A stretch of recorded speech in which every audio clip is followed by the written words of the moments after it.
நகராட்சியுடன் ஊராட்சி இணைப்பதற்கு எதிர்ப்பு தெரிவித்து கொடூர் ஊராட்சி மக்கள் பொன்னேரி செங்குன்றம் சாலையில் மறியல் போராட்டத்தில் ஈடுபட்டனர். 100 நாள் உள்ளிட்ட பணிகள் பாதிக்கப்படும் என புகார் தெரிவித்து போராட்டம் நடைபெற்றது. திருவள்ளூர் மாவட்டம் பொன்னேரி நகராட்சியுடன் கொடூர் ஊராட்சி இணைக்க தமிழக அரசு அரசாணை பிறப்பித்தது.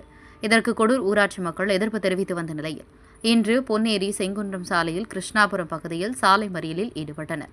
100 நாள் வேலை உள்ளிட்டவை பாதிக்கப்படும் என கூறி போராட்டம் நடைபெற்ற நிலையில் தகவல் அறிந்த பொன்னேரி காவல்துறையினர் கிராம மக்களிடம் பேச்சுவார்த்தை நடத்தினர்.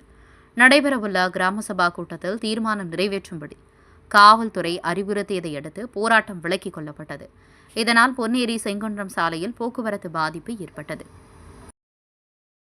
உடனுக்குடன் செய்திகளை தெரிந்து கொள்ள தமிழ்நாடு 24 நியூஸ் சேனலை சப்ஸ்கிரைப் செய்யுங்கள்.